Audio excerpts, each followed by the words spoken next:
Jakarta memiliki segudang memori sejarah, bukan hanya sejarah politik dan perjuangan, tetapi juga sejarah penyebaran agama Islam. Perjalanan warga keturunan Arab di Indonesia tak lepas dari tujuan mulia, yakni berdakwah sebagai bentuk dari menyebarkan agama Islam. Masjid Al-Hawi merupakan masjid tertua di daerah Condet, Jakarta Timur. Masjid yang dibangun di tahun 1930-an ini juga menjadi titik awal bertemunya dan membaurnya warga keturunan Arab dengan warga lokal.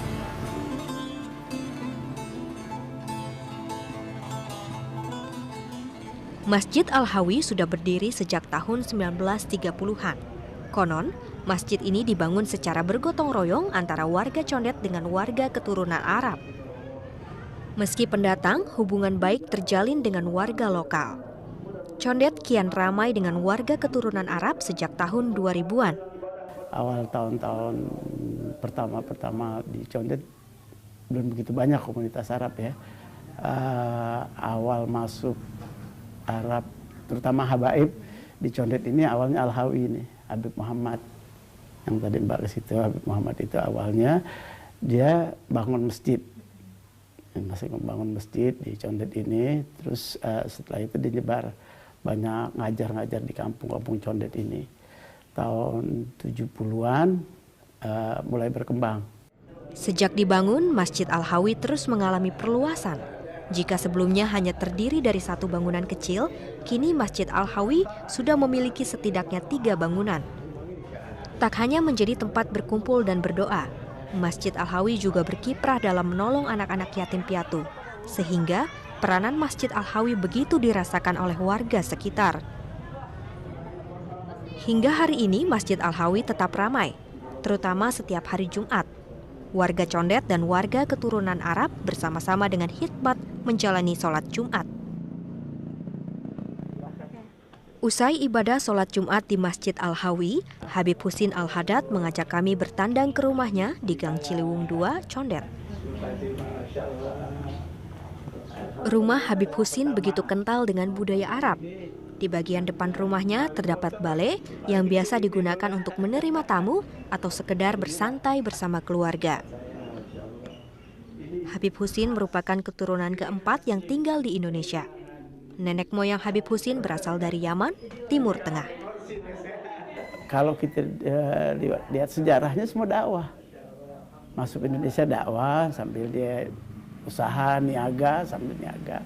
Nah itulah berkembangnya.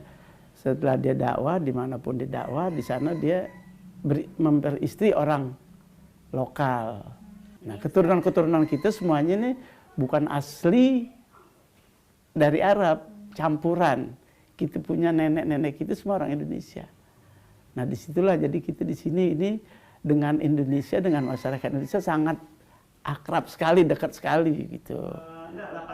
Habib Husin sendiri menikahi Ipah Fatma, seorang wanita berdarah Cianjur, Jawa Barat. Habib Husin adalah orang yang terkenal ramah kepada tetangga-tetangganya di Condet.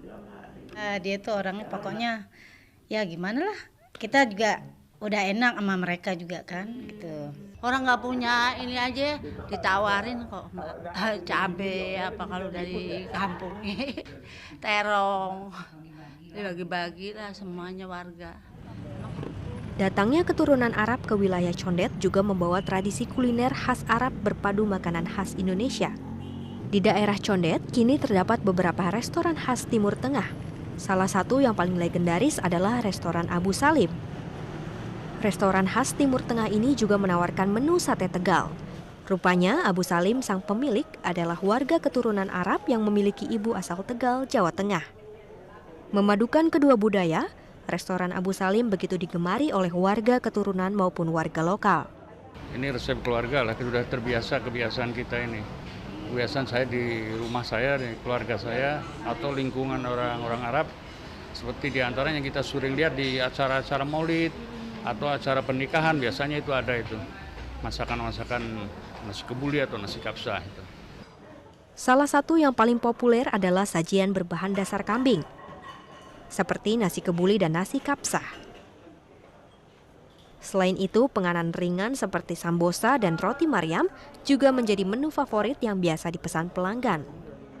Cita rasa yang khas ini didapatkan dari nenek moyang secara turun-temurun. Inilah condet, yang juga terkenal dengan sebutan Kampung Arab. Lagi-lagi Jakarta membuktikan bahwa berbeda bukan jadi penghalang untuk saling menghargai dan hidup berdampingan dengan damai.